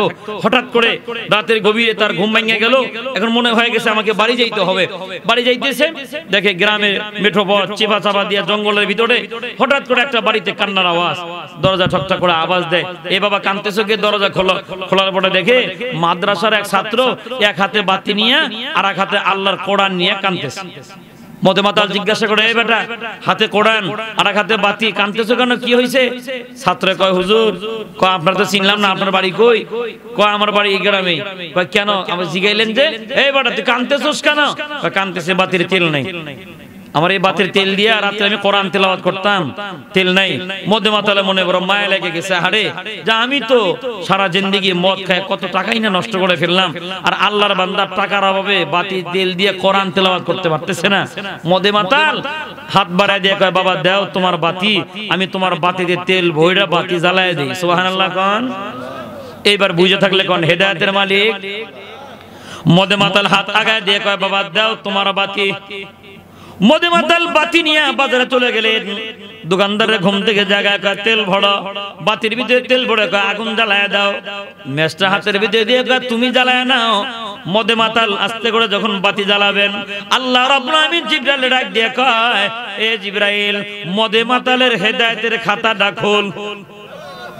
মদে মাতাল আমার কোরআন কারীমের বাতিরে তেল জ্বালায়া, তেল দিয়ে বাতি জ্বালায়া দিবে। আমি আল্লাহ ওর হেদায়েতের খাতায় কলম লাগায়া আমি আল্লাহ তারে পাক্কা মুমিন বানায়া দিব। মদে মাতাল বাতির মধ্যে তেল বললেন, বাতিটাও জ্বালায়া দিলেন। হাঁটি হাঁটি পা পা করে মাসুম বাচ্চার কাছে নিয়ে যায়, কয় বাবা এই যে নাও তোমার বাতি, পড়ো তোমার আল্লাহর কালাম। মদে মাতাল বাতি নিয়ে ছোট্ট মাসুম বাচ্চার হাতের ভিতরে দিয়ে দিলেন। মাসুম বাচ্চা বাতি রাইখা মদে মাতাল হাতটা ধরে ফেলছে। বাজান যাবেন না, একটু বসেন, দোয়া করে নেই। কচি দুইটা হাত গভীর রাতে মালিকের দরবারে উঠে বলে, ওরে মালিক জানি না তোমার বান্দার বাড়ি কোথায়, কোথা থেকে আসলো তাও জানি না। আয় আল্লাহ তোমার বান্দার দানটা তুমি কবুল করে নাও। তোমার বান্দা আমার কোরআন তেলাওয়াত করার বাতির তেল জ্বালায়া দিছে। আয় আল্লাহ বাতি যখন জ্বালায়া দিল, দোয়া করে আল্লাহ দোয়া কবুল করো, তুমি তোমার বান্দার হেদায়েতের খাতায় কলম লাগায়া দাও। মাসুম বাচ্চার দোয়া গভীর রাতে আল্লাহ কবুল করে নিলেন। মদে মাতাল দৌড়ে বাড়ি গেলেন। বিবি সাহেব জানে না রাস্তার ভিতরে কি ঘটনা ঘটে গেছে। মদে মাতাল বাড়ি যাওয়ার পরে দরজা খোলা মাত্রই হাত এটা করে জমিনের ভিতরে পড়ে গেলেন। শব্দ শুনে বিবি ঘুম ভাঙলো। দরজা খুলে দেখে স্বামী দুনিয়ায় নাই। যা কেউ জানে না তাকে জানেন। রাতটা পড়ে থাকলো। সকালবেলা মদে মাতালে স্ত্রী কান্দেন আর বলেন, এ গ্রামবাসী দৌড়াও, যদিও আমার স্বামী মদে মাতাল কিন্তু মুসলমানের সন্তান, ওরে গোসল দিয়ে কাফন পড়ে তোমরা জানাজা পড়ে মাটি দাও। একটা লোক আসে না, কয় মদে মাতালে যাওয়া যাবে না। সারাদিন লাশটা আঙ্গিনায় পড়ে থাকলো। সন্ধ্যা যখন ঘনায় আসে, গ্রামের যুবকেরা বলে, শোনো ওর লাশ যদি এই গ্রামের ভিতরে পড়ে থাকে, সন্ধ্যা হলে তো ফুলে যাবে, ফাইটে যাবে, দুর্গন্ধে আমাদেরই কষ্ট হয়ে যাবে। কি করবি? হাতে পায়ে রশি বান্ধ। মদে মাতালের হাতে পায়ে রশি বান্ধা তাই না শেষরা জঙ্গলের ভিতরে ফেলায় দেওয়া হলো। যা কেউ জানে না তা কে জানেন। ওই রাত্রিতে আল্লাহ রাব্বুল আলামিন ওই জামানার সবচেয়ে বড় বড় আল্লাহর ওলি যারা ছিলেন, আলেম যারা ছিলেন, সবাইকে আল্লাহ তাআলা স্বপ্ন যোগে দেখায় বলেন, আর কত ঘুমাইবা, তাড়াতাড়ি যাও, সুবে সাদিকের পরে জঙ্গলের ভিতরে গিয়ে দেখো আমার একজন বন্ধু জঙ্গলে পড়ে আছে। ওরে সুন্দর করে নিয়া হাতের বান পায়ের বানগুলা খুলে দিয়া গোসল দিয়া তোমরা মাটি দেওয়ার ব্যবস্থা করে দাও। দুনিয়ার কেউ জানে না আমি আল্লাহ তারে আমার বন্ধু বানায় আনিছি। হুজুরদের ঘুম ভেঙে গেল। ফজরের নামাজের পরে একজন দাঁড়ায় কয়, রাতে আমি একটা স্বপ্ন দেখলাম। বলা মাত্র সবাই হাত জায়গায় কয়, স্বপ্নটা আমিও দেখছি। দেরি করে লাভ নাই, চলো জঙ্গলে যাই। চলে গেছেন জঙ্গলে, যা দেখেন খুঁজতে খুঁজতে পাওয়া গেল একটা লোক দাড়ি নাই, জামা নাই, সুন্নতি জামা, মাথায় টুপিও নাই, কিচ্ছু নাই, হাতে পায়ে রশি বান্ধা। একজন আর একজন কয়, এই লোকটা আবার আল্লাহর বন্ধু হয় কেন? টেনশন হওয়াটাই স্বাভাবিক। এজন্য ভাই কখন কার মরণ কোন জায়গায় কিভাবে হয় বলা যায় না। এজন্য আমাদের লেবাস পোশাক এরকম হওয়া দরকার। আল্লাহ না করুক রাস্তায় যদি রোড অ্যাক্সিডেন্টে যদি মারা যায়, দেখা মাত্র যেন বোঝা যায় লোকটা মুসলমান। ভালো করে বুঝেন ভাই, কষ্ট হইতেছে কি? এত কষ্ট হইতে হইতে প্রায় শেষ করে দিব। মনে রাখবেন অনেক সুন্নত এরকম আছে জায়গা বিশেষ, জায়গায় আছে জায়গায় নাই। যেমন টুপি মাথায় দেওয়া সুন্নাত, ঘুমের টাইমে কারো মাথায় থাকে, গোসলের টাইমে না। তাহলে বোঝা যায় মাঝে মাঝে আছে মাঝে মাঝে নাই। মিসওয়াক করা নবীর সুন্নাত, বাথরুমে গিয়ে কেউ মিসওয়াক করে না, ঘুমানোর সময় কেউ করে না। তাহলে বোঝা যায় মিসওয়াক করা সুন্নাত জায়গায় আছে জায়গায় নাই। কিন্তু বাজান এরকম সব সুন্নাত জায়গায় আছে জায়গায় নাই, একটা মাত্র সুন্নাত সব জায়গায় আছে, মূল্যও আছে, কবরও আছে। সুন্নতের নাম দাড়ি। বলেন কি? দাড়ি। গোসলখানায় যাইবেন, দাড়ি আপনার লগে আছে। বাথরুমে যাইবেন, দাড়ি আপনার লগে আছে। মোড়ে যাইবেন, হাতের আংটি, ঘড়ি, কাপড়, সুতা সব রেখে দিবে, মাগার পুরা বডির সাথে কি যাবে বলেন? বলেন বলেন। দাড়ি এটা কেমন দামি সুন্নাত একটু বুঝে নেন। এখন কোনো কিছুই আমার কবরে গেল না, দুনিয়ার সব রয়ে গেল, একটা মাল, একটা দামি মাল নিয়ে কবরে গেলাম, নাম কি? দাড়ি। এজন্য অনেক হুজুর দেখা টেনশনে পড়ে গেলেন, এই লোকটা আল্লাহর বন্ধু হয় কি করে, ওর তো দাড়ি নেই। আবার এটা মনে করেন না যে দাড়ি নেই বেটা আবার আল্লাহর ওলি হলো কেমনে? আল্লাহ যদি কারো তার বন্ধু বানায় না, দাড়ি না থাকলে বান্দা তো আল্লাহর, আমার আপনার চিল্লায় কোনো লাভ নাই। এজন্য ভাই কোন বান্দাকে ছোট করে দেখতে নেই, হোক সে ঠেলাওয়ালা, দিনমজুর, রিকশাওয়ালা, বাসের ড্রাইভার, রিকশার ড্রাইভার, যেই হোক, কাউকে ইনসাল্ট করে গালি দিয়েন না। কারণ মনে রাখবেন লোকটা হতে পারে গরিব, এরপরও ওর কিচ্ছু নাই, কিন্তু ওর একজন বানানোওয়ালা আছে যিনি ওরে দয়া করে বানাইছেন, তার নাম কি? আল্লাহ। আর আমরা ভুল করে সব কি একটা পাইছে, হুজুরদের কাছে যাকে হুজুর দোয়া করেন, হুজুর দোয়া করেন, বোঝা যায় হুজুরের দোয়ার কন্ট্রাক্টরে নিয়ে বইছে, গেলেই কবুল হইব। এই বোকামি কেন করেন? এমনও হতে পারে যে এই দোকান থেকে আপনি সাবান কিনতেছেন, ওই দোকানদার দোয়া করলেও দোয়া কবুল হইতে পারে। যে রিকশা করে বাড়ি আসলেন, হতে পারে রিকশাওয়ালার দোয়া করলে আল্লাহ দোয়া কবুল করে নিতে পারেন।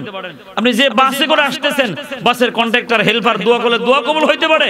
আমরা কারো কাছে দোয়া চাই না, খালি ঘুরে ঘুরে খালি পাইছে মাজার আর হুজুর, মাজার আর হুজুর, সব বন্ধ করে দিবেন। সবাই সবার কাছে দোয়া চাইবেন, বন্ধু বন্ধুকে সালাম দিয়ে যাওয়ার সময় বলবেন দোস্ত দোয়া করিস। এমনও হতে পারে আপনার ওই বন্ধুর দোয়াটা আল্লাহ কবুল করে নিতে পারে। এজন্য খালি হুজুরদের কাছে যাইবেন না, নিজেরাও দোয়া করবেন, নিজের বিবির সাহেবের কাছেও দোয়া চাইবেন যে তুমি দোয়া করো। এমনও হতে পারে আপনার স্ত্রীর দোয়া আল্লাহ কবুল করতে পারেন। আর আমরা কি করি? শুধু হুজুর পাইছি, নিজের বউর কাছে দোয়া চাইবো কি? হারা খালি মারার মেশিন বানাইছে, সপ্তাহ সপ্তাহ খালি হারা মারবো।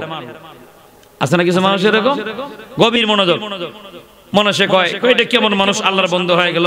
সব আল্লাহর ওলিরা বলে শোনো, এত খোঁজাখুঁজি বাদ দাও, স্বপ্ন যেমনে দেখছি এমনি পাইছি। হতে পারে এটাই আল্লাহর বন্ধু, চলো আমরা নিয়ে যাই।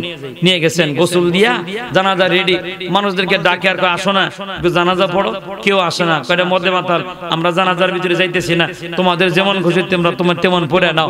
জানাজা শুরু হবে, অনেক দূর থেকে দেখা যায় কে যেন দৌড়ে আসতেছে। কয়েকটু অপেক্ষা করি, দেখে এক মাদ্রাসা ছাত্র হাতে এক কোরআন নিয়ে আয়া পড়ছে। হুজুর এখানে কি কয় জানাজা? মাইয়াত পুরুষ না মহিলা? পুরুষ। দেখার অনুমতি আছে? যাও। বেচারা কাছে গিয়া আস্তে করে কাপড়টা সরে চেহারা দেখা শিক্ষার দিয়ে জমিনে পড়ে গেছে। হুজুরে দৌড়ে গেছে, এই মিয়া দেখা মাত্র যে বেহুশ হইলা, এটা কি তোমার আত্মীয় স্বজনের কেউ? কয় না। রক্তের কেউ? কয় না। বন্ধু বান্ধব? কয় না।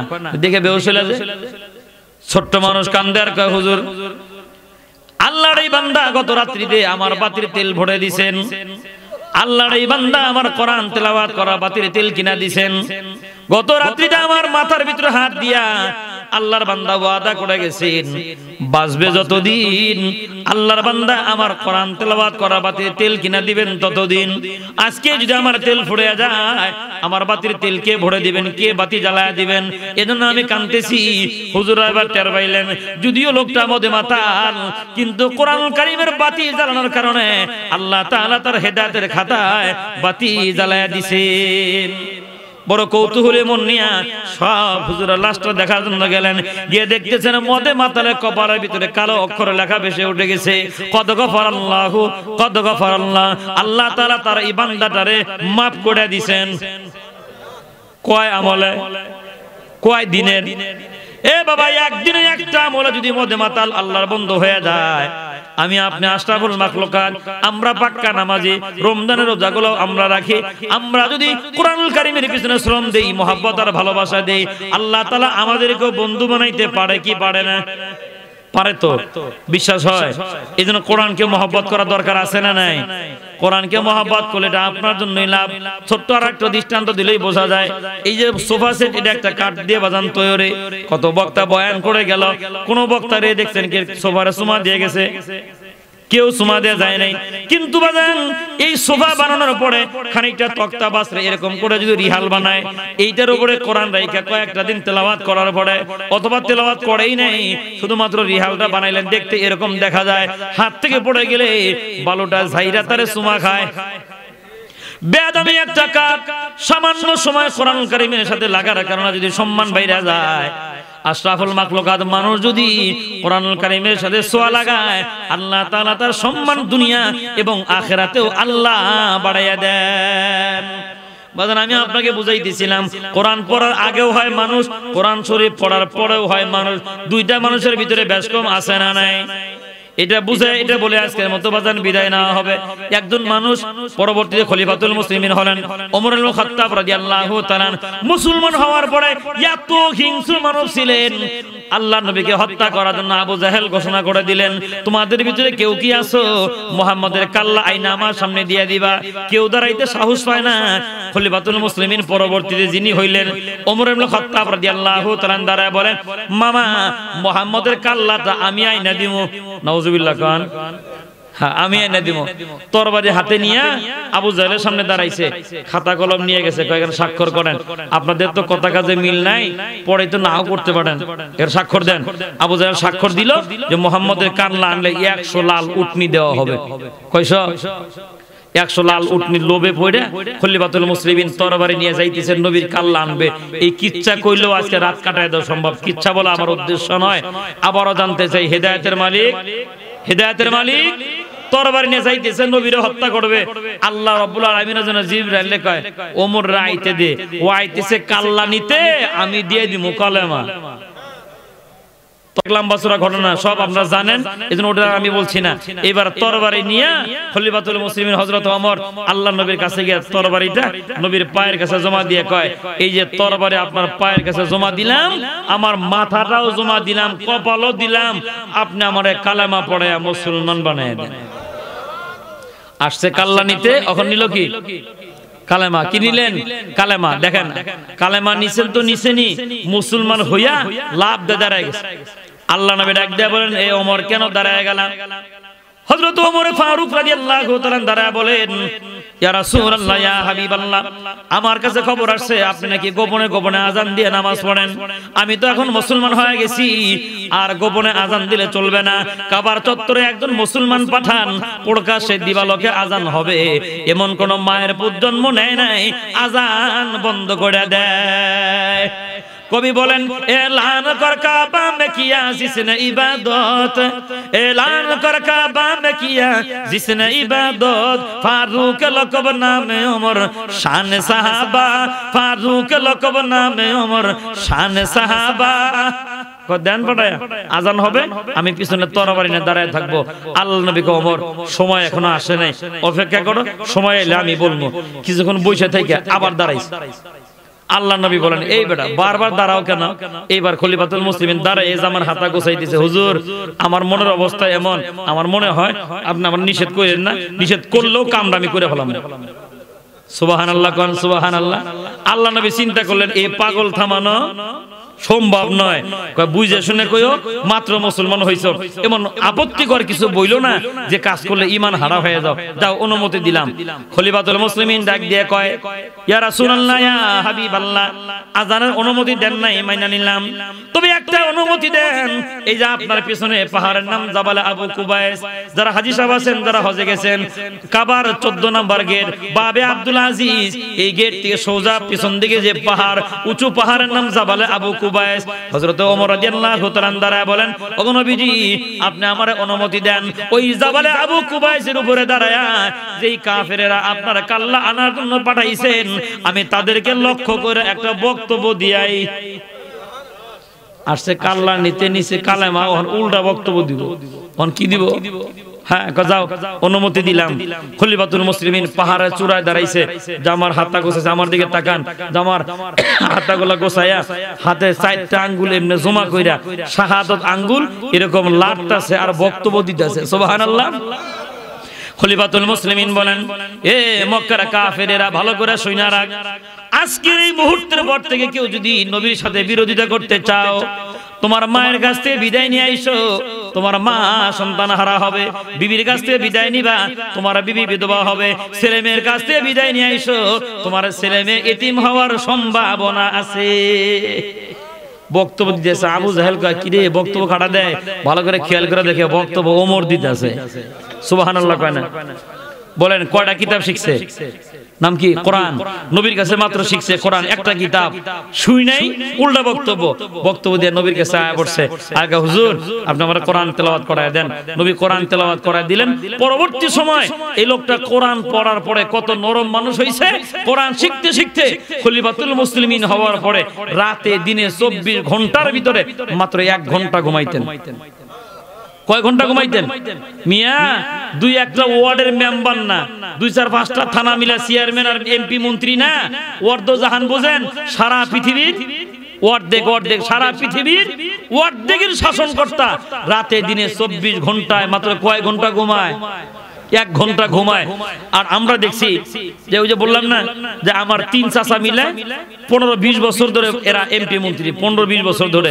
আমি দেখেছি এদের নির্বাচনের আগে চরিত্র থাকে একরকম, নির্বাচনের পরে চরিত্র হয়ে যায় আর এক রকম।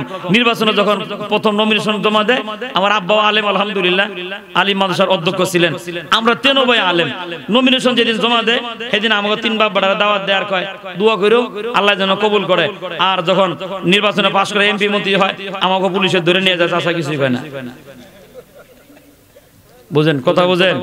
বললাম না ওই যে রেকর্ড হইতেছে, আমার আব্বার আপন খালাতো ভাই পুলিশের ধরে নিয়ে গেছে, আমি গেছি চাচা আপনি রানিং এমপি, কোনো মামলা জামলা কিচ্ছু নাই, খালি কোন যে আমার খালাতো ভাই ছেড়ে দাও। পরে 2000 টাকা আমারে দিয়ে কয় কি কালকে জামিন করে আনিস।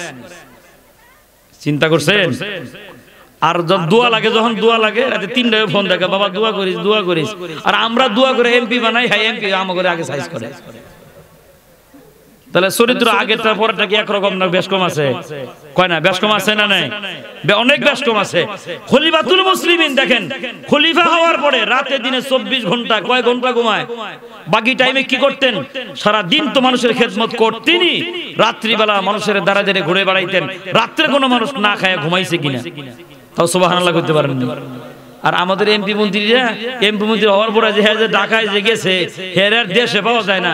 আবার 5 বছর পরে আর একবার দিও, মানে 5 বছর থাকে বিজি, 5 বছর পরে নির্বাচন আইলে হয়ে যায় ইজি। তখন আর ব্যস্ততা থাকে না, সব আবার আমাদের কাছে। আমরা আবার দিলাম, আবার কসম খা আল্লাহর কসম আর একবার দিয়েই দেখেন কাম করমুনে মুরব্বিরা কয় যা বেটা যখন কসম খাইলো ভাই বাতি যা আমাকে আর একবার দিয়ে দেখ, দিতেই আসি, চরিত্রে কোনো পরিবর্তন নাই। আর অর্ধজাহানের খলিফা দেখেন রাতে দিনে 24 ঘন্টায় কয় ঘন্টা ঘুমায়? মাত্র 1 ঘন্টা ঘুমায়। একদিনের ইতিহাস এরকম কয়টা শুনবেন? রাত বললেও বলা শেষ হবে না। একটা শুধু আমি আপনাকে শোনাই, আজকের মতো বিদায় নেই। খলিফাতুল মুসলিমিন অর্ধজাহানের খলিফা, গভীর রাত, সবাই ঘুমায় গেছে, জুতা স্যান্ডেল সব বাড়িতে রাইখা মরুভূমির ভিতরে বের হয়ে পড়লেন। সুবহানাল্লাহ। উদ্দেশ্য কি? কে খাইলো কে খায় নাই খবর নেই। মুসলমান খুব গভীর মনোযোগ। রাত যখন অনেক গভীর হয়ে গেলেন, অনেক দূর থেকে মহিলা কণ্ঠের কান্নার একটা আওয়াজ খলিফাতুল মুসলিমিনের কানের ভিতরে আসতেছে। খলিফাতুল মুসলিমিন কান্নাকে লক্ষ্য করে তাঁবুর কাছে গেলেন, গিয়ে দেখতেছেন তাঁবুর ভিতরে মা বলে চিৎকার করে 3 জন সন্তান, আর মহিলা চুলার পাড়ে বসে বসে কি যেন রান্না করে, আর মিথ্যে সান্ত্বনা দিয়া বাচ্চাগুলোরে বলে বাবা অপেক্ষা করো, আর একটু ধৈর্য ধরো, খাবার প্রায় শেষ হয়ে গেছে, শেষ হলেই তোমাদের সামনে পরিবেশন করা হবে। এইভাবে মিথ্যে সান্ত্বনা দিতেছেন। খলিফাতুল মুসলিমিন দীর্ঘক্ষণ এই দৃশ্য অবলোকন করলেন। একবার কাছে যায় কয়, ওগো মা তুমি তো সেরা মিথ্যাবাদী, দীর্ঘক্ষণ ধরে দৃশ্য দেখলাম, পাতিলার ভিতরে কিছুক্ষণ পরে পরে পানি দাও আর জাল করো, সন্তানদেরকে কেন মিথ্যে সান্ত্বনা দাও? মহিলা ডাক দিয়া কয়, বাবা কে গো তুমি? গভীর রাত্রে আমার কাটা গায়ে লবণে ছিটা দিলা। এ বাবা তোমার নাম ঠিকানা পরিচয় আমরা জানি না। এ বেটা শোনো, আমাদের খলিফা জালেম ওমর এত খারাপ। কারে কয়? বুঝেন নাই? কারে কয়? এবার বুঝতে থাকলে একটু আওয়াজ দিয়েন। কোরআন পড়ার আগে, ইসলাম ধর্ম গ্রহণ করার আগে ওমরের যে চরিত্র ছিল, যে হিংস্র মানব হওয়ার কারণে নবীকে হত্যা করতে আসছেন, এখন যদি আগের চরিত্র থাকতো, মহিলার কি জীবন সাথে থাকার কথা? বিন্দু পরিমাণও না। কিন্তু কোরআনের ওয়াইট তার মাথার উপরে চাপায় দেওয়া হয়েছে। ওমর এখন কোরআন পড়নেওয়ালা মানুষ, আগের চরিত্র মোমের মতো নরম হয়ে গেছে। খলিফাতুল মুসলিমিনের চোখের কোনা দিয়া টপ টপ করে পানি পড়া শুরু হয়, কিছুই বলে না। মহিলা কান্দার বলে, বাবা শোন, কিয়ামতের ময়দান যখন কায়েম হয়ে যাবে, আল্লাহর আদালত যখন কায়েম হবে, আমরা দাঁড়ায় বলবো, গো মালিক, ওমর বড় জালেম ছিল, আমরা বক্তব্য দেওয়ার পরে তুমি আমাদের পক্ষে সাক্ষী দিও। কারে কয়? ওমরই বলতেছে, আমাদের পক্ষে তুমি সাক্ষী দিও। খলিফাতুল মুসলিমিন বলেন, মা দাঁড়াও, দেখি তোমার জন্য কিছু করতে পারি কিনা। আমি আপনাকে বুঝাইতেছি বাবা, কোরআনুল কারীম তেলাওয়াত করলে, পড়লে, বুঝলে মানুষের চরিত্রের কেমন পরিবর্তন হয় বোঝা যাইতেছে। আগেও মানুষ, পরেও মানুষ। দেখেন বেশকমটা কোথায়? বেশকম একটা কিতাব দিয়ে হয়েছে। কিতাবের নাম বলেন, বলেন কিতাবের নাম। এটি আল্লাহ বলতেছেন, আর রহমান, দয়াল আল্লাহ, আল্লামাল কোরআন, কোরআন শিখাইছেন, খলাকাল ইনসান, মানুষ বানাইছেন। ওমর আগেও ছিল মানুষ, কোরআন পড়ার পরেও হইল মানুষ। দুই মানুষের ভিতরে বেশকম আছে না নাই? কোরআনুল কারীম পড়ার আগে ছিল হিংস্র মানব, কোরআনুল কারীম পড়ার পরে আদর্শ মানব হয়ে গেলেন। খলিফাতুল মুসলিমিন মহিলাকে সান্ত্বনা দিয়ে কয়, মা একটু অপেক্ষা করো, দেখি তোমার জন্য কিছু করতে পারি কিনা। দৌড়ে চলে গেলেন বাইতুল মালের কাছে। খাদেমের নাম আসলাম। আসলামরা ডাক দেখা, দরজা খোল। খাদেম আসলাম বলেন, হুজুর, এত রাত্রে বাইতুল মালের দরজা খুলে কি করবেন? আর আমাদের চৌকিদারদেরকে যদি আমাদের চেয়ারম্যানরা কয় রাত 3টায় ফোন করে আয়, তাদের ইউনিয়ন পরিষদের দরজা খোল, চৌকিদারে মনে করবো, ফোনে করবো, স্যার আমারও কিছু দিয়ে, হ্যাঁ মনে করবো স্যারে তো রাত্রে মেরে দিব, তাহলে আমিও কিছু নি মনে, মানে হ্যাঁ তো জানে স্যারের চরিত্র কেমন, রাত্রে স্যারে আমার ডাকে গিল্লি। আর দেখেন খাদেম আসলামে কয়, ওস্তাদ যখন আমাকে বললেন দরজাটা খোল, তখন আমি বুঝে ফেলেছি অবশ্যই দুঃখ দুর্দশাগ্রস্ত কোনো মানুষ পাওয়া গেছে। তার কারণ চৌকিদারে জানে যে স্যারের চরিত্রটা কেমন, ড্রাইভারে জানে যে বক্তার চরিত্রটা কেমন, নামাজ পড়ে না, না পড়ে ঠিক মতো। কেউ না জানলে কেউ জানে, ড্রাইভারে জানে। আর বউয়ে জানে যে দরবেশে কয় নাম্বারের দরবেশ। কথা শুনতেছেন আমার? গভীর মনোযোগ। খাদেম আসলাম কয়, দরজা খুলে দিলাম, আটার বস্তা বের করে টাইনা শেষরে দরজার সামনে আইনা, হুজুর আমার ডাক দেখো, আসলাম আটার বস্তাটা আমার মাথায় উঠায় দাও। অনেকে দিল থেকে কর নাই সুবহানাল্লাহ। ওয়াদ্দু জাহানের খলিফা কি মাথায় নেয়? খাদেম আসলাম ডাক দিয়ে কয়, হুজুর আমি খাদেম থাকতে আপনি আটার বস্তাটা কেন মাথায় নেবেন? খাদেম আসলামকে ডাক দিয়ে বলে, আসলাম রে, শুনে রাখ, যে এই দৃশ্য দেখে এসেছি, চোখকে ফাঁকি দেওয়া সম্ভব হবে না। মহিলা হাসরের ময়দানে আমার বিরুদ্ধে বিচার দায়ের করবে, আমাকে সাক্ষী মানছেন। আল্লাহ রাব্বুল আলামিনের হুকুম হলো, লা তাজিরা ওয়াজিরাতুন বিজরা উখরা। কিয়ামতের ময়দানে একজনের শাস্তি আরেকজনকে দেওয়া হবে না। মহিলা বলছেন, আমাকে আসামির কাঠ গড়ায় দাঁড় করাবেন, তোমাকে নয়। এই বেটা আমার পাপের সাজা আমার মাথার উপরে চাপায় দাও। খাদেম আসলাম বলেন, আটার বস্তাটা হুজুরের মাথায় চাপায় দিয়া দূর থেকে পিছে পিছে আমিও রওনা হলাম। রাত অনেক গভীর, গিয়ে লক্ষ্য করে দেখি ওই আটা ভিজায় খামারি করলেন। ওস্তাদে এতিম সন্তানদেরকে কোলে বসায় নিলেন, মহিলা রুটি ভাজতেছেন আর